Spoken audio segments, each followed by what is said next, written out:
Hello बच्चों, आप लोग स्वागत है साइंस मस्तिष्क क्लासेस में। आज आप लोग को मैं पप्पू कुमार आप लोग स्वागत करता हूं। आज आप लोग को साइंस मस्तिष्क क्लासेस में फटाफट जुड़ जाइए। आज आप लोग पढ़ाने जा रहे हैं प्राकृतिक प्रवर्धन क्या है। इसके पहले कृत्रिम कायिक प्रवर्धन पढ़ा चुके थे। आज जो है प्राकृतिक कायिक प्रवर्धन, इसके पहले भी मतलब डिफिनेशन प्राकृतिक कायिक प्रवर्धन का डिफिनेशन हम लिखा चुके थे। अब मतलब थोड़ा सा एग्जाम्पल बच गया था कि प्राकृतिक कायिक प्रवर्धन क्या चीज़ है। मार्कर थोड़ा सा लाते हैं।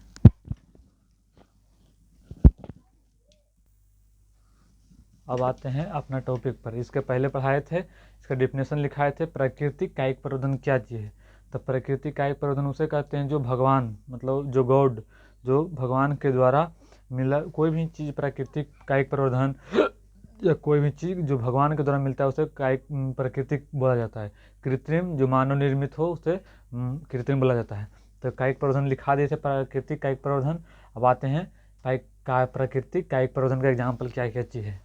तो उसमें भी लिखा दिए थे, इसमें भी आज लिखा दिए हैं कि प्राकृतिक कायिक प्रवर्धन का एग्जाम्पल कौन कौन कैसे होता है। तो कायिक मतलब जो किसी भी आधा भाग, जैसे तना, गुलाब का जो तना होता है उसको काट देने पर जो लगाते हैं तो कायिक प्रवर्धन उसको कहते हैं। जो तना द्वारा, जड़ द्वारा, पौधों द्वारा नए जीव या नए पेड़ पौधा का निर्माण होना ही कायिक प्रवर्धन कहलाता है। तो कायिक प्रवर्धन कहता है बोला है प्राकृतिक कायिक प्रवर्धन दो भाग में बांट दिया। जो प्राकृतिक कायिक प्रवर्धन में बांट दिया है, एक तो मानव निर्मित कायिक प्रवर्धन में बांट दिया है। तो प्राकृतिक कायिक प्रवर्धन का एक मतलब कहना उसका है कि प्राकृतिक कायिक प्रवर्धन क्या चीज़ है। तो प्राकृतिक कायिक प्रवर्धन है यह है कि वह जो भगवान द्वारा, भगवान मतलब प्राकृतिक बोल रहा है तो भगवान पर जाना है। तो भगवान द्वारा भगवान के द्वारा अगर कायिक प्रवर्धन हो रहा है जड़ द्वारा, तना द्वारा, जड़ द्वारा और पत्ती द्वारा अगर हो रहा है तो प्राकृतिक कायिक प्रवर्धन कहलाता है। तो प्राकृतिक कायिक प्रवर्धन क्या क्या चीज़ है। तो जो जड़ द्वारा होगा कौन चीज़ कहलाएगा, जो जड़ द्वारा होगा प्राकृतिक कायिक प्रवर्धन। तना द्वारा होगा प्राकृतिक कायिक प्रवर्धन। पर्ण मतलब होता है पत्ती द्वारा, पर्ण मतलब होता है पत्ती द्वारा, कुछ द्वारा, पत्ती के द्वारा। पेड़ पौधा पत्ती वाला, पत्ती पत्नी वाला नहीं समझना है। पेड़ पौधा जो पत्ती होता है तो पत्ती के द्वारा। पत्र प्रकालिका ये क्या चीज़ होता है। तो एक ठो पौधा है, एगेव नाम के एक ठो पौधा है। इसमें जो भोजन होता है, भोजन के कारण फूल जाता है, भोजन जमा होने के कारण यह फूल जाता है। इसके द्वारा भी पौधा का नया जीव का निर्माण होता है, पत्र प्रकलिका के द्वारा। इसी से क्वेश्चन पूछ देता है, फिर ऑब्जेक्टिव नहीं बन पाता है। ठीक, तो ये सब में ध्यान में लेकर चलना है, एक टॉपिक भी नहीं छोड़ना है, एक एग्जाम्पल नहीं छोड़ना है, पूरा लेकर चलना है। तो प्राकृतिक कायिक प्रवर्धन क्या चीज़ होता है, जो भगवान के द्वारा, भगवान ने जो तना द्वारा, जड़ द्वारा, पत्ती द्वारा, पत्ती को पर्ण द्वारा कहते हैं, पत्र प्रकलिका द्वारा होता है उसे प्राकृतिक कायिक प्रवर्धन कहते हैं। उसका एग्जाम्पल था। तो प्राकृतिक जब होगा, प्राकृतिक द्वारा होगा तो जब देखिए गुलाब के फूलों को हम लोग काट लेते हैं, आदत से उसको तोड़ लिए, उसको लगाते हैं तो नया गुलाब का पौधा बन जाता है। टमाटर भी अगर आदत से टूट भी गया है, उसको अगर लगा देंगे तो हो जाता है, जल्दी मतलब हो जाता है। अब फिर देखिए कायिक प्रवर्धन उसको कहता है कायिक प्रवर्धन, जैसे जो देखा जाता है कि जल्दी फूल और फल देता है।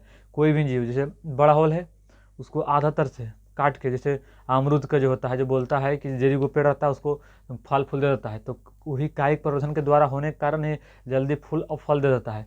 तो उसको जो बड़ा पेड़ होल रहता है अमरूद का, उसको आधा तर से मतलब जो फेंकता है तना, उसको काट लिया जाता है। काट के उसको जड़ तो नहीं होता, उसमें कुछ केमिकल या कुछ दवाई दे के उसमें जड़ को उत्पन्न किया जाता है। प्लास्टिक में बांध देगा, तो करेगा, उसके बाद में फिर समूह में गाँव घर में, हर गांव में जो आता है समूह के द्वारा उसको वितरित करवा देता है, ताकि लगाएगा तो उस जो पेड़ पौधा होता है जल्दी फल और फूल दे देता है। तो कौन विधि द्वारा होता है, वो कायिक प्रवर्धन विधि द्वारा होता है। तो कायिक प्रवर्धन विधि कौन विधि द्वारा होता है, कौन कौन चीज द्वारा। तो कायिक प्रवर्धन विधि होता है, कायिक प्राकृतिक प्रवर्धन विधि द्वारा कौन कौन जो होता है। तो जड़ द्वारा होगा, तना द्वारा अभी बताया ना कि जैसे अमरूद का तना काट दिया, तो अमरूद का तना काट देने के बाद उसको कुछ दवाई उवाई दे के उसके बाद में प्लास्टिक में बांध देता है। प्लास्टिक में बांध देने के बाद हर गांव या समूह के द्वारा हर घर तक वितरित उसको प्रदान किया जाता है। तो हो गया जड़ द्वारा और तना द्वारा जानते हैं। फिर पत्ता द्वारा, जैसे बराई फिल्म के पत्ती जो है, तो बराई फिल्म के पत्ती वहाँ तर से एक तो बराई फिल्म के पत्ती लगाएगा, उसको कुछ नमी मिलेगा, मट्टी पर धरिएगा, नमी मिलेगा, तो उससे नया पौधा का निर्माण होता है। तो पत्ती द्वारा। तो पर्ण वही बोलता है, पर्ण को ही पत्ती द्वारा बोलता है। पत्र प्रकलिका द्वारा, तो पत्र प्रकलिका एक पेड़ पौधा है, एगेव नाम के पौधा है, उसमें भोजन क्या चीज़ होता है, उसमें भोजन जाके जमा होने के कारण वो फूल जाता है। तो उससे जब फूल जाता है तो उससे एक पौधा का निर्माण होता है, उसे ही पत्र प्रकलिका द्वारा कहते हैं। यहाँ तक समझ गए। अब आते हैं तने तने द्वारा कायिक प्रवर्धन। अब पढ़े ना, तो जड़ द्वारा समझ गए कि कोई भी पेड़ पौधा को उसको जड़ से मतलब उसको काटते हैं, उसको बाद में लगाते हैं तो सिंपल से बढ़ जाता है। अब तना द्वारा कैसे होता है इस प्रक्रिया को जानेंगे। तो तना द्वारा, तना भी बहुत सारे प्रोसेस है। तो तना द्वारा कायिक प्रवर्धन, तने द्वारा कायिक प्रवर्धन क्या चीज़ है। तो तना जान रहे हैं कि पेड़ पौधा का जो तना भाग रहता है उसको तना, तना द्वारा कायिक, कायिक मतलब उसको कायिक प्रवर्धन किसको कहते हैं, जिसको उसको तना है, जैसे गुलाब का तना उसको काट दिए तो हम तो लगाएंगे तो निर्माण हो गया, तो कायिक, तो उसको आधा तक से काट के अगर लगा देना तो तने द्वारा कायिक प्रवर्धन। तो तने द्वारा कायिक प्रवर्धन के भाग में, तो 3 भाग में। तने द्वारा कायिक प्रवर्धन का कितना प्रकार है, तो 3 प्रकार है। पहला है भूमिगत तना, पहला भूमिगत तना, दूसरा अर्धवायवीय तना, दूसरा क्या चीज़ है, अर्धवायवीय तना, तीसरा वायवीय तना। तीसरा कौन सा है, वायवीय तना। तो तने द्वारा कायिक प्रवर्धन कई प्रकार का होता है, 3 प्रकार के। फिर से कई प्रकार का होता है, तने द्वारा कायिक प्रवर्धन कई प्रकार के होता है, 3 प्रकार के। पहला भूमिगत तना, कौन तना, भूमिगत। दूसरा अर्धवायवीय तना, तीसरा वायवीय तना। भूमिगत तना होता है जो भूमि में, भूमि से भू से भूमि, तो भूमि में जो जमीन के अंदर जो तना होता है उसको भूमिगत तना कहते हैं। अर्धवायवीय, वायवीय और अर्धवायवीय, जो वायु और अर्धवायु, जिसको वायु की उपस्थिति में होता है वायवीय तना, जो अर्धवायु के उपस्थिति में होता है अर्धवायवीय तना। तो देखिए भूमिगत तना कौन कौन सा है, जो भूमिगत तना है जो भूमि के अंदर रहता है उसको हम लोग खाते हैं, तना को खाने में भी उपयोग आता है। जो भूमि के अंदर कुछ तना रहता है, जैसे एग्जाम्पल हम बताएंगे, तो जो भूमि के अंदर तना रहता है उसको जो हम लोग खाने के उपयोग में लाते हैं उसको भूमिगत तना कहते हैं। जैसे कुछ भूमिगत तना है, जैसे आलू क्या चीज़ है, तो आलू भूमिगत तना है। पूछेगा आलू क्या है, जड़ है, तना है, पत्ती है, इनमें से सभी है, तो उसमें कौन मारना है, तो तना है। तना का हम लोग कौन सा भाग खाते हैं, आलू का हम लोग कौन सा भाग खाते हैं, तो तना भाग खाते हैं। आलू का कौन सा भाग खाते हैं, तो तना भाग। तो भूमिगत तना भी है, तो उनमें 4 प्रकार के होते हैं। कौन पहले पढ़े, तने के द्वारा कायिक प्रवर्धन। तो तने के कायिक प्रवर्धन 3 प्रकार के। एक कौन होता है, भूमिगत तना, अर्धवायवीय तना, वायवीय तना। भूमिगत तना, अर्धवायवीय तना और वायवीय तना। और फिर आते हैं भूमिगत तना 3 प्रकार के, भूमिगत 4 प्रकार के, सॉरी 4। भूमिगत तना 4 प्रकार के, वो कंद, दूसरा परकंद, तीसरा धनकंद और चौथा सलकंद, चौथा सलकंद। भूमिगत तना 4 प्रकार के, कंद, प्रकंद, धनकंद और सलकंद। भूमिगत तना कई प्रकार के, 4 प्रकार के। भूमिगत तना 4 प्रकार के। भूमिगत तना कई प्रकार का होता है, 4 प्रकार, कंद, प्रकंद, धनकंद और सलकंद। भूमिगत तना कई प्रकार के, 4 प्रकार के। फिर से बोलना है, भूमिगत तना कई प्रकार के, 4 प्रकार के। कौन कौन होता है, तो कंद, प्रकंद, सलकंद, धनकंद। कंद, प्रकंद, धनकंद, सलकंद। कंद, प्रकंद, कंद आ गया, फिर पर्क, उसमें खाली प जोड़ देना, तो कंद और प्रकंद। तो कंद, प्रकंद, धनकंद और सलकंद। तो आप पूछेंगे, आप बताएंगे कंद, हम लोग कंद किस कौन सा भाग को कंद खाते हैं, तो आलू जो है कंद, कंद तना है। कौन तना है, भूमिगत, भूमिगत तना में 4 बार, कंद, प्रकंद, सलकंद और धलकंद। तो आलू जो है कंद है, आलू क्या चीज़ है, कंद है, आलू कंद है। प्रकंद, अदरक क्या चीज़ है, अदरक प्रकंद है, अदरक क्या चीज़ है, तो अदरक प्रकंद है। कंद क्या चीज़ है, आलू कंद है, प्रकंद अदरक है, आलू के रूप होता है कि नहीं, तो आलू कंद है, और प्रकंद उसमें होता है भूरा कलर के, तो उसे होता है। और फिर धनकंद, अरबी क्या चीज़ है, धनकंद। अरबी कौन चीज़ है, कैसे याद रखना है, धनी आदमी, तो अरब, धनी आदमी के पास अरब पैसा होता है, तो ऐसे अरबी। तो धनकंद क्या चीज़, अरबी क्या चीज़, धनकंद। अरब आदमी के पास जिससे धन जो धन संपत्ति ज़्यादा है तो उसको पास कौन सी होगा, ढेर पैसा होगा। तो धनकंद का एग्जाम्पल कौन सा है, अरबी, जिसको पास में अरब पैसा, धनकंद धन है, उसका पास ढेर है, तो अरबी अरब रुपया है, तो अरबी। अब आते हैं सलकंद, तो सलकंद प्याज और लहसुन, प्याज और लहसुन कौन चीज़, सलकंद। प्याज, लहसुन, प्याज कौन चीज़, सलकंद। सलकंद क्या चीज़ है, सलकंद। इसको ही बल्ब कहा जाता है, बल्ब, BULB, इंग्लिश में आ जाएगा बल्ब। क्या चीज़ है, बल्ब। सलकंद और प्याज और लहसुन, लहसुन प्याज, लहसुन प्याज क्या चीज़ है, सलकंद। क्या चीज़ है, सलकंद। सलकंद जैसे कैसे याद रखना है कि सलकंद जब सलाद उलाद लगाते हैं उसमें प्याज डलाता है कि नहीं, डलाता है, तो क्या चीज़ होगा, सलकंद। सलाद उलाद में प्याज डलाता है कि नहीं, हाँ, तो क्या चीज़ होगा, सलकंद। लहसुन प्याज सलकंद, समझ गए यहाँ तक ले। अब आते हैं अर्धवायवीय तना कौन सा है। पहला समझ लिए थे, भूमिगत तना समझ गए हैं कि कोई जगह भूमिगत तना 4 प्रकार के, कंद, प्रकंद, धनकंद और सलकंद। तो कंद के भाग कौन खाते हैं, आलू कंद है, अदरक प्रकंद है, फिर क्या चीज़ है, अरबी, तो धनकंद, और से धनी आदमी के पास अरबों रुपये होता है, तो धनकंद, अरबी और सलकंद, लहसुन प्याज। सलाद में लहसुन प्याज पड़ता है, तो सलकंद, लहसुन प्याज हो गया। अब आते हैं दूसरा अर्धवायवीय तना। अर्धवायवीय तना कौन कौन सा है? अर्धवायवीय तना कौन सा है? अर्धवायवीय तना। तो अर्धवायवीय तना में आते हैं तो जिसे जिसे रहता है अर्धवायवीय तना, जिसमें मतलब अर्ध मतलब तो कोई भी देखिए, एगो समझाए थे पहले कि एगो होता है अर्ध पारदर्शी, एगो अपारदर्शी, एगो अर्ध पारदर्शी। तो एग्जाम्पल बता रहे हैं। तो अर्ध पारदर्शी में क्या बताए थे कि अर्ध पारदर्शी उसको कहते हैं जिसे आर पार मतलब थोड़ा थोड़ा दिखाई देता है, आर पार पूरा स्पष्ट रूप से दिखाई नहीं देता उसे, जिसको आर पार दिखाई देता है पारदर्शी, जो आर पार दिखाई नहीं देता अपारदर्शी। और अर्ध पारदर्शी कहते हैं जो थोड़ा थोड़ा, मतलब जैसे मलमल का कपड़ा थोड़ा थोड़ा दिखाई देता है कि नहीं, तो दिखाई देता है। जैसे जो मलमल का कपड़ा होता है वो थोड़ा थोड़ा दिखाई देता है, तो मलमल का कपड़ा कौन होता है? अर्धवायवीय, अर्ध पारदर्शी। तो उसी तरह से बता रहे हैं अर्धवायवीय तना। कौन वायवीय तना? अर्धवायवीय तना। कुछ ऐसा ऐसा तना है जो मतलब ऑक्सीजन देता है, हवा देता है, लेकिन मतलब थोड़ा थोड़ा मात्रा में, थोड़ा थोड़ा अर्धवायवीय, मतलब उसको मतलब फुल रूप से नहीं देता है, अर्ध मतलब थोड़ा थोड़ा देता है। तो देखिए, तो ऊपरी भूस्तरीय पर, ऊपरी भूस्तरीय पर मतलब ऊपर भूमि पर कौन सा देता है? तो ऊपरी भूमि पर दूबी घास। आप लोग जानते होंगे कि पूजा वूजा में दूबी घास लगता है कि नहीं, तो दूबी घास जो है ऊपरी भूस्तरीय पर पाया जाता है। ऊपर देख रहे हैं कि जब खेत उत गए होंगे तो खेत उत के आयर पर दूबी रहता है, तो उसको पूजा में भी लगाया जाता है, गोबर पर रख के उसको पूजा भी किया जाता है। और गोबर पर रख के, जो गाय का गोबर होता है उस पर रख के पूजा भी किया जाता है। तो ऊपरी भूस्तरीय होते हैं, तो जो दूबी होता है, दूबी से मतलब थोड़ा थोड़ा ऑक्सीजन की मात्रा मिलता है हम लोग को, थोड़ा थोड़ा मतलब अर्धवायवीय तना है। तो पूछेगा अर्धवायवीय तना कौन होगा, तो दूबी घास कौन है? अर्धवायवीय तना। तो ऊपरी भूस्तरीय पर पाया जाता है। भूस्तरीय, भूस्तरीय से पुदीना। पुदीना कौन सा है?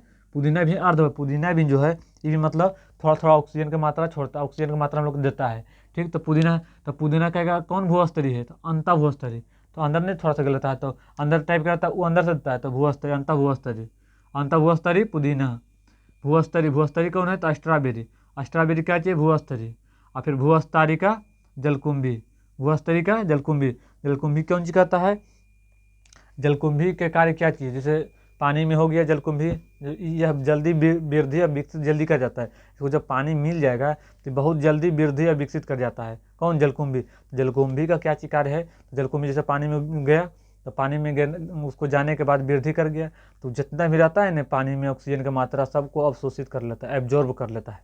तो उसी चलते वहाँ पे मतलब इसको इसीलिए बंगाल में, तो बंगाल का आतंक इसीलिए इसको कहा जाता है कि बंगाल का आतंक किसे कहते हैं? तो जलकुंभी को कहते हैं। काहे कहता है बंगाल का आतंक? तो बंगाल का आतंक इसीलिए इसको कहा जाता है क्योंकि वहाँ देखिएगा, सिंपल से आप लोग जानते होंगे कि वहाँ मछली भात थोड़ा सा सस्ता मिल जाता है खाने उनने के लिए। तो वहाँ मछली की मात्रा ज़्यादा है, तो मछली भात सस्ता हो जाता है, इसलिए मछली की मात्रा वहाँ ज़्यादा रहता है।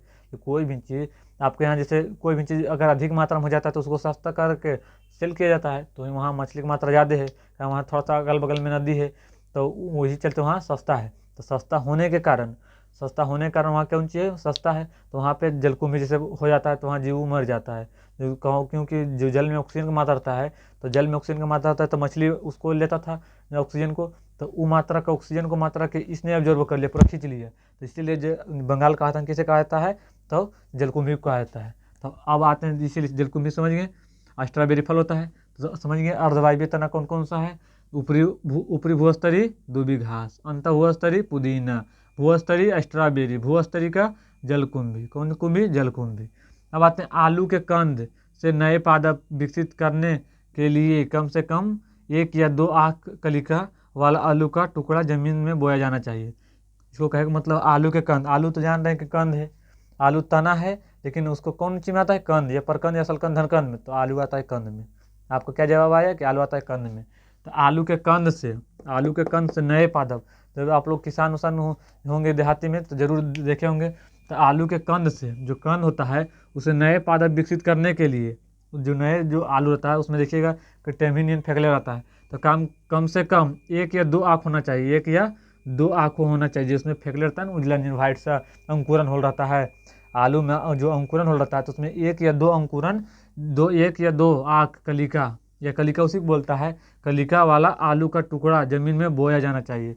जैसे आपको आलू का नया पौधा बनाना है, तो उसमें जो आलू रहता है, जो अंकुरन होता है, उसमें 1 या 2, 1 या न्यूनतम मतलब 1 होना चाहिए। अगर वो अंकुरन नहीं है तो फिर उसमें अंदर जाके मतलब गल जाएगा, सड़ जाता है। तो 1 या 2 अंकुरन उसमें होना चाहिए। अगर 1 से 2 अंकुरन होता है उसमें, अगर बोया जाता है, उसमें अगर बो दिया गया है ज़मीन में, अगर बो दिया गया है, तो उसमें कुछ दिन के बाद, 10 दिन 15 दिन के बाद उसको 1 सप्ताह के बाद उसको मतलब पानी दिया जाता है, नमी उसको देगा कुछ तो नहीं, तो नमी मिला, उसके बाद में वो उसमें कुछ पत्ता हुआ तो मतलब धीरे धीरे विकसित करके वृद्धि कर जाता है, फिर वृद्धि करके फिर अपने से फिर बड़ा होता है, तो फिर अंदर अपने से फिर आलू को उत्पन्न करता है, तो फिर नया आलू का निर्माण हो जाता है, तो उसी को आता है, समझे। तो आलू के कंद या नए पौधा बनाने के लिए, विकसित करने के लिए कम से कम 1 या 2 आँख होना का जरूरी है, तो उसके बाद न उसको बोइएगा, उसके बाद नया पौधा निकल जाएगा आलू का, समझ गए। तो आप देख कहता है बंगाल का आतंक किसे कहते हैं, बंगाल का आतंक जलकुंभी यानी वाटर, देखिए जलकुंभी को बोल रहा है यहाँ पर, इसीलिए हम क्वेश्चन में लिख दिए वाटर, वाटर मतलब पानी, हाथ सिंह मतलब जो होता है पूरा मतलब एब्जॉर्ब कर लेता है वहाँ के वाटर, वाटर हाथ सिंह मतलब वहाँ के जो वाटर में जो ऑक्सीजन की मात्रा रहता है, तो जो वाटर में जो ऑक्सीजन की मात्रा रहता है, तो वाटर में ऑक्सीजन की मात्रा को मछली जो रहता है जीव, जितना भी पानी में जीव रहता है सब जो मछली पानी में ऑक्सीजन रहता है उसको लेता है उन लोग, तो वहीं पे तो की कहता है जब जलकुंभी हो जाएगा वहाँ पे उत्पन्न, जलकुंभी मतलब बहुत ही अधिक मात्रा में जो ऑक्सीजन को मतलब ऑब्जॉर्व कर लेता है, समझे। तो इसीलिए जब वहाँ के जब ऑक्सीजन नहीं रहेगा तो वहाँ के जीव जंतु, पानी में जितना भी जीव जंतु रहेगा वो उससे जय में मर जाएगा, तो जब मर जाएगा तो इसीलिए उसको बोला जाता है बंगाल का आतंक। कोई भी चीज़ अगर गलत उसका कोई भी चीज़ की मार देगा तो आतंक है कि नहीं, तो इसी चीज़ चलते बंगाल का आतंक किसे कहते हैं, जलकुंभी। काहे कहते हैं जलकुंभी को, तो जलकुंभी इसीलिए कहा जाता है क्योंकि वहाँ के जितना भी जलकुंभी के आसपास के जीव जितना भी रहेगा, काहे कि जलकुंभी बहुत ही फास्ट, बहुत ही जल्दी तुरंत विकसित कर जाता है, इसलिए बहुत ही फास्ट उसको एब्जॉर्ब कर लेता है ऑक्सीजन को, पानी में जितना भी ऑक्सीजन की मात्रा था सबको एब्जॉर्ब कर लेता है, इसीलिए वह वहाँ के जीव जितना है सब मर जाता है, इसीलिए बंगाल का आतंक कहा जाता है, समझ गए। जलकुंभी का वैज्ञानिक नाम क्या चीज़ है, ये जल्दी नहीं बताता मास्टर, मास्टर को खुद नहीं पता रहता है, जल्दी नहीं बताता है। जलकुंभी का वैज्ञानिक नाम क्या चीज़ होता है, तो आइकोर्निया क्रिसेम्स, ये पूछ देता है क्वेश्चन में कि आइकोर्निया क्रिसेम्स किसका वैज्ञानिक नाम है, ये पूछ देगा, ये नहीं पूछेगा, ये पूछ देगा कि आइकोर्निया क्रिसेम्स क्रिसेप्स किसका वैज्ञानिक नाम है, और दे देगा ऑप्शन में जलकुंभी, जलकुंभी, और 4 ऑप्शन दे देगा, जलकुंभी दे दिया, फिर मछली दे देगा, फिर मानव दे देगा, टाइगर दे देगा, ये सब 3-4 को दे देगा ऑप्शन में, तो कौन मारना है, जलकुंभी, कौन मारना है, जलकुंभी। तो आइकोर्निया क्रिसेप्स किसका वैज्ञानिक नाम है, तो जलकुंभी का, समझ गए हैं, यहाँ तक समझ गए, यहाँ तक आप लोग कॉपी और नोट्स निकाल के बना लीजिए, यहाँ तक लिख लीजिए, और जो समझाए होंगे हमको लगता है अधिकतर बात आप लोगों को याद हो गया क्लास में, तो इतना बेस्ट से हम बता रहे हैं कि आप लोग को याद होना चाहिए क्लास में, यहाँ तक उतार लीजिए, उसके बाद आगे लिखाते हैं।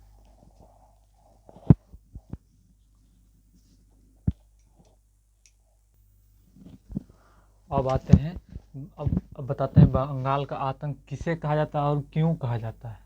अब इसको पूरा डिटेल में बताते हैं कि बंगाल का आतंक किसे कहा जाता है और क्यों कहा जाता है। तो आप लोग क्वेश्चन में जैसे आ गया बिहार बोर्ड में कि बंगाल का आतंक किसे कहा जाता है और क्यों कहा जाता है, तो क्या बताना है, तो बंगाल का आतंक पहले बताना है कि वाटर हाई, यही सब क्वेश्चन मिस करेगा। देखिए पहले जलकुंभी अगर ऑप्शन में दिल रहेगा तो जलकुंभी मारना है, अगर वाटर हाइथिंग दोनों दिल रहेगा तो दे देगा कि बंगाल का आतंक निम्नलिखित में से किसे कहा जाता है, तो आप तो जान रहे हैं कि जलकुंभी, ऑप्शन ए में जलकुंभी, ऑप्शन दो में दे देगा कौन सी, वाटर हाइथिंग, और ऑप्शन सी में दे देगा ए बी दोनों, ऑप्शन डी में देगा इनमें से कोई नहीं, इनमें से सभी नहीं तो इनमें से कोई नहीं, तो कौन मारना है, ए बी दोनों मारना है, क्या कि वाटर हाइथिंग और जलकुंभी दोनों बंगाल का आतंक, तो आराम से मारना है, कोई अकबक नहीं है। अब आता है कि बंगाल का आतंक किसे कहा जाता है, तो बता दें वाटर हाइथिंग है जलकुंभी, और क्यों कहा जाता है, वो क्या चीज़ बोल रहा है, क्यों कहा जाता है, क्योंकि जलकुंभी एक जलीय पुष्पी पादप है, तो जान रहे हैं कि जल में रहता है तो जलीय पुष्पी पादप है, जलकुंभी कौन सा है, जलीय पुष्पी पादप है, जलीय पुष्पी पादप है, जलकुंभी एक जलीय पुष्पी पादप है जो ठहरे हुए पानी में, जैसे तालाब में, जैसे चलता हुआ पानी में नहीं, जैसे बाढ़ आया है तो बाढ़ में इससे जल्दी नहीं उत्पन्न लेता तो दहले चल जाएगा, उसमें कोई फर्क नहीं पड़ेगा, तो ठहरे हुए पानी, जैसे तालाब हो गया, नहर हो गया जो रहता है, तो ठहरे हुए पानी का सबसे एक बेस्ट एग्जाम्पल है तालाब, तालाब जो रहता है चारों बटे से घेरा हुआ रहता है, बीच में पानी रहता है, वो स्थिर पानी रहता है, तो जैसे तालाब, तो जलीय जलकुंभी एक जलीय पुष्पी पादप है जो ठहरे हुए पानी में, जैसे तालाब में सर्वाधिक वृद्धि करता है, तो ये ठहरा हुआ पानी में जलकुंभी जो है ठहरा हुआ पानी में अधिक वृद्धि करता है, जैसे चलता हुआ पानी बाढ़ का पानी है उसमें तो पूरा हिलोरते पूरा आता है, पूरा जाता है, मतलब फास्ट में पानी चलता है, तीव्र गति से चलता है, तो ये सर्वाधिक वृद्धि किसमें करता है, तालाब में, स्थिर पानी में तीव्र गति करता है। यह जल की O2 को खींच लेता है, कुछ कहता है जल में जितना O2 मतलब ऑक्सीजन, O2 मतलब ऑक्सीजन, जितना भी O2 मतलब ऑक्सीजन होता है, कौन जो होता है ऑक्सीजन का संकेत है, ऑक्सीजन। O2 मतलब ऑक्सीजन, कौन जो होता है ऑक्सीजन। तो ऑक्सीजन पानी में जितना ऑक्सीजन की मात्रा रहता है तो ऑक्सीजन को खींच लेता है, तब से ऑक्सीजन आया। तो ऑक्सीजन के अगर आप लोग नहीं जाते हैं तो बताते हैं, तो ऑक्सीजन आया। तब पूछेगा ऑक्सीजन का खोज किसने किया था, तो इसका खोज, ऑक्सीजन का खोज किसने किया था, ऑक्सीजन का खोज सीले एवं प्रिस्टले, सीले एवं प्रिस्टले, सीले एवं प्रिस्टले, सीले एवं प्रिस्टले। ऑक्सीजन, वायुमंडल में ऑक्सीजन का मात्रा कितना होता है, कितना परसेंट होता है, तो वायुमंडल में ऑक्सीजन, वायुमंडल में ऑक्सीजन का मात्रा 21%, कितना परसेंट, वायुमंडल में ऑक्सीजन कितना परसेंट, 21%, समझ गए। और वायुमंडल में ऑक्सीजन कितना परसेंट, 21%। मानव ऑक्सीजन श्वसन में ऑक्सीजन लेता है और क्या छोड़ता है, कार्बन डाइऑक्साइड, समझ गए। तो समझ गए यहाँ तक ऑक्सीजन का खोज किसने किया, सीले एवं प्रिस्टले ने। वायुमंडल में ऑक्सीजन कितना परसेंट, 21%, ये भी बता दिए। अगर आया कि ऑक्सीजन है तो नहीं, हमको बता देना चाहिए बच्चा को, जो उसको भी पता हो जाएगा। तो ऑक्सीजन को खींच लेता है, कौन खींचता है, जलकुंभी। तो जितना भी पानी में ऑक्सीजन का मात्रा रहता है सबको कौन करता है, खींच लेता है। यही कारण है कि इसे जलाशयों की महाविपत्ति भी कहा जाता है। कौन कहा जाता है, ये भी पूछेगा कि जलाशय का महाविपत्ति किसे कहा जाता है, तो जलकुंभी। जलाशय की देखा है कि इसीलिए इसे जलाशय की महाविपत्ति भी कहा जाता है, क्योंकि बंगाल का मुख्य भोजन क्या चाहिए, ये भी बताते, बंगाल का मुख्य भोजन क्या चाहिए, मछली। बंगाल का मुख्य भोजन क्या चाहिए, मछली, इसलिए वहाँ मछली सस्ता मिलता है, 50 रुपये में भर पेट खा लेगा मछली। तो वहाँ का मुख्य भोजन क्या चाहिए, मछली। अतः मछलियों के मरने से भोजन का अभाव होता है। कोई भी चीज़ जैसे हम लोग खेत में लगाएं, कौन चीज़, गेहूँ चावल, सुखाड़ पड़ गया, सुखाड़ पड़ गया तो होवे नहीं किया, तो अभाव पड़ गया, अभाव पड़ गया तो महंगा हो गया, तो उसको तो दिक्कत होता है ना, तो अभाव होता है। तो हम लोग जब धान गेहूँ लगाए हैं तो उसको क्या चीज़ हुआ, सुखाड़ पड़ने के कारण अभाव आ गया, उसमें नए अनाज उत्पन्न हुआ। तो इसीलिए मछलियों के मरने से भोजन का अभाव होता है, इसीलिए इसे बंगाल का कच कहते हैं, आतंक कहा जाता है। इसलिए बंगाल का इसे आतंक कहा जाता है। समझिए बंगाल का आतंक किसे कहते हैं, इसलिए इसके पहले भी हम बता चुके थे बंगाल का आतंक किस लिए कहा जाता है। तो बंगाल का आतंक वाटर हाउस में जलकुंभी कहा जाता है। जलकुंभी एक पुष्पीय पादप है, सही बात है। कौन सी है, जलकुंभी एक पुष्पीय पादप है जो ठहरे हुए पानी में रहता है। जैसे तालाब है, तालाब चारों पट्टी से जैसे रहता है, चारों पट्टी से पैक रहता है, मतलब घेरा हुआ रहता है, तो जो ठहरे हुए पानी में रहता है। ये तीव्र गतीला पानी में, जैसे बाढ़ का पानी में ये उत्पन्न नहीं करता है, उत्पन्न करेगा भी तो उसको दहले ले चल जाएगा, उसको फायदा नहीं कर पाएगा, एब्जॉर्ब नहीं कर पाएगा। तो ठहरे हुए पानी तालाब में रहता है, वहाँ पे जितना भी पानी में ऑक्सीजन की मात्रा है, जितना भी पानी में ऑक्सीजन की मात्रा सबको क्या करता है, फास्ट मात्रा में तेजी से एब्जॉर्ब मतलब खींचता है, खींच लेता है, पानी में जितना मात्रा रहता है खींच लिया। उसके बाद में यही कारण है कि इसे जलाशयों का महाविपत्ति ही कहा जाता है। पूछ देगा क्वेश्चन कि जलाशय का महाविपत्ति किसे कहा जाता है, तो जलकुंभी। किसे कहा जाता है, जलाशय का महाविपत्ति किसे कहा जाता है, जलकुंभी को ही जलाशय का महाविपत्ति कहा जाता है। क्योंकि बंगाल का मुख्य भोजन क्या चीज़ है, तो आप लोग पहले भी जान रहे हैं, नहीं भी जान रहे हैं तो आप लोग जान जाइए कि बंगाल का मुख्य भोजन क्या चीज़ है, मछली भात। तो हाँ, बंगाल का मुख्य भोजन क्या चीज़ है, भोजन मछली है।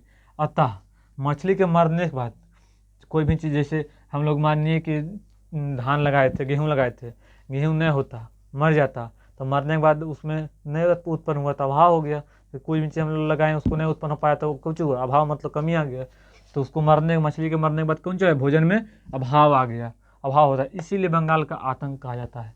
बंगाल का आतंक पूछे तो भी जलकुंभी, बंगाल का महाविपत्ति पूछे तो भी कौन सी, जलकुंभी मारेंगे, समझ गए। जलकुंभी अब पूछे, जलकुंभी जो रहता है स्थिर पानी में रहता है कि स्थिर पानी में, तो जो महाकुंभी है, महाकुंभी जो है कौन पानी में रहता है, स्थिर पानी में रहता है। किसी यहाँ रहता है तालाब में ज़्यादा मात्रा में वृद्धि करता है, वहाँ पे जितना भी पानी कौन करता है, पानी में जितना भी ऑक्सीजन की मात्रा है सबको एब्जॉर्ब मतलब फास्ट मात्रा में करता है। फिर वहाँ के मछली अगर ऑक्सीजन नहीं मिल पाएगा तो इसलिए वहाँ के जीव जंतु मर जाता है, तो मर जाता तो भोजन में, बंगाल में भोजन का अभाव हो जाता है। जब अभाव हो जाता है तो फिर उसे ही बंगाल का आतंक कहा जाता है, या बंगाल का महाविपत्ति कहा जाता है। तो समझ गए होंगे, याद भी हो गया होगा। अब कहता है जलाशयों की महाविपत्ति किसे कहा जाता है। देखिए यहाँ आ गया ना, जलाशयों की महाविपत्ति, तो ये क्वेश्चन पूछ रहा है कि जलाशयों की महाविपत्ति किसे कहा जाता है। तो तीन इसका नाम है, ठीक है, तो उसको भी याद कर लेना है। पहला तो जलकुंभी होगी, तो सब जानते हैं जलकुंभी। अब बार बार हम बता रहे हैं, वाटर हाइसिंथ, ये भी। और फिर कौन चीज़, आइकोर्निया क्रिसेप्स, जलकुंभी का वैज्ञानिक नाम है। तो ये भी पूछेगा, आइकोर्निया क्रिसेप्स किसका वैज्ञानिक नाम है, या किसे पूछेगा बंगाल का आतंक किसे कहते हैं, और तीनों ऑप्शन दे देगा, और इनमें से सभी दे देगा फिर लास्ट में कि किसे कहते हैं, तीनों दे देगा। उसके बाद आप तो मारेगा जलकुंभी में, लेकिन आप फंस जाएगा। लेकिन जो बच्चा पूरा डिटेल में पढ़ा रहेगा तो तीनों मारेगा, वाटर हाइथिंग भी, आइकोर्निया क्रिप्टस भी, जलकुंभी। तो जो तीनों जो बढ़िया से पढ़ल रहेगा क्लियर से, उसको सस्पिशन कंसेप्ट क्लियर करके पढ़ल रहेगा तो तीनों मारेगा। जो बढ़िया से पढ़ेगा तो उसको नंबर भी बढ़िया आएगा, यही कारण है। तो बढ़िया से कंसेप्ट को करते नहीं तो इसलिए दिक्कत होता है। तो जलकुंभी, वाटर हाइथिंग, आइकोर्निया क्रिप्टस तीनों होता है, ठीक। तो आइकोर्निया क्रिप्टस ये वैज्ञानिक नाम है, ये भी उसका नाम है। तो तीनों दिल रहेगा ऑप्शन में, लास्ट में डी रहेगा, ठीक। तो फंस जाइएगा। अब आते हैं भारत में जलकुंभी का आगमन इसके पुष्पों की एवं पत्तियों की सुंदरता के कारण हुआ। कुछ कारण सुंदरता, जैसे कोई भी चीज़ सुंदर रहता है, जो देखने में सुंदर रहता है वो अंदर से बहुत खराब रहता है, बहुत दिक्कत हानि पहुंचाता है। जो देखने में खराब रहता है बहुत सुंदर रहता है, बहुत अंदर का मतलब जो देखिए कहिएगा, जैसे गोर आदमी बहुत मतलब घमंडियल रहता है, जो काला रहता है बहुत दिल के दिलदार रहता है। काला है तो क्या हुआ, दिलदार है, इसी बोलता है। तो काले हुए तो क्या है, दिलदार है। तो वह बात है, तो ये कौन जी सुंदर है। तो देखिएगा जब कोई पॉडकास्ट लेता है ना, तो पॉडकास्ट लेता है तो बीच में देखिएगा उस पर धरा हुआ रहेगा, यही जलकुंभी पौधा बहुत सुंदर लगता है देखने में। तो इसीलिए इसको क्या चाहिए, भारत में जलकुंभी का आगमन कैसे हुआ।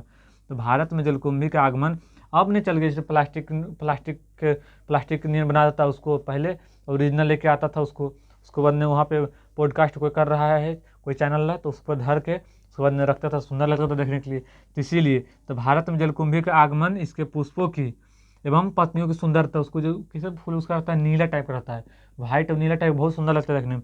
तो पत्तियों की सुंदरता के कारण हुआ, समझ गए इसका हल हुआ इसका। तो भारत में इसका आगमन कैसे हुआ, तो इसका सुंदरता के कारण, पुष्प की सुंदरता और पत्ती की सुंदरता के कारण हुआ। अब नहीं इसे प्लास्टिक बना दिया था तो देखने में अच्छा लगता है तो रखता है प्लास्टिक वाला। पहले कोई भी चीज़ ओरिजिनल होता था, कोई भी जगह दिखाई दे रहा है तो ओरिजिनल दिखाई देता था। अब तो सब प्लास्टिक मतलब कर दिया है, तो कागज़ या प्लास्टिक का, जैसे कोई भी फूल अब भी जयमाला पर जैसे होता है तो सब प्लास्टिक का रहता है, उसमें कोई दिक्कत नहीं होता है। एक बार बना दिया और ले लिया, डीजे वाला डेकोरेशन वाला सब दिन चल रहा है 2-4-5 साल। समझिए, तब पहले ओरिजिनल फूल होता था, ओरिजिनल सब कुछ होता था। तो इसीलिए पहले की बात थी, अभी का बताऊँ ना।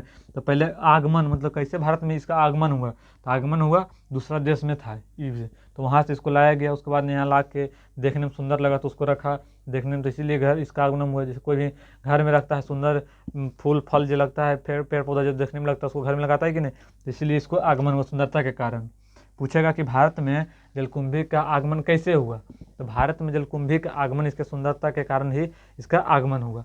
अब आते हैं कौन जी कहता है कि जलकुंभी वाटर या हाइथिंग में कायिक प्रवर्धन बहुत तीव्र गति से और बहुत द्रुत गति से होता है। मतलब बहुत ही जलकुंभी में जो होता है कायिक प्रवर्धन, अगर जलकुंभी है पेड़ पौधा है, जलकुंभी का पौधा है, अगर टूट भी गया और टूट के दूसरा सन चल गया तो बहुत ही फास्ट, बहुत ही तीव्र गति से कौन करता है, बहुत ही तीव्र गति से वृद्धि कर देता है। तो वही कर रहा है कि भारत व जलकुंभी या वाटर हाइथिंग में कायिक प्रवर्धन, कायिक मतलब टूट फूट के जाने के बाद फिर बहुत ही तीव्र गति से होता है। अतः यह बहुत कम समय में पूरे जलाशय को घेर लेता है।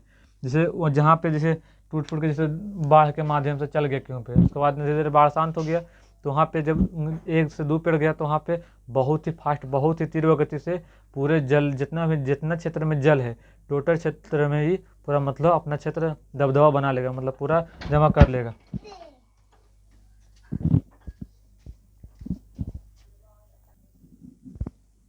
अब आते हैं एक नीचे में रह गया है कौन सा, शैवाल और कवक। इसमें कौन जनन होता है, लैंगिक या अलैंगिक, तो इसमें अलैंगिक जनन होता है। कौन जनन होता है, अलैंगिक जनन।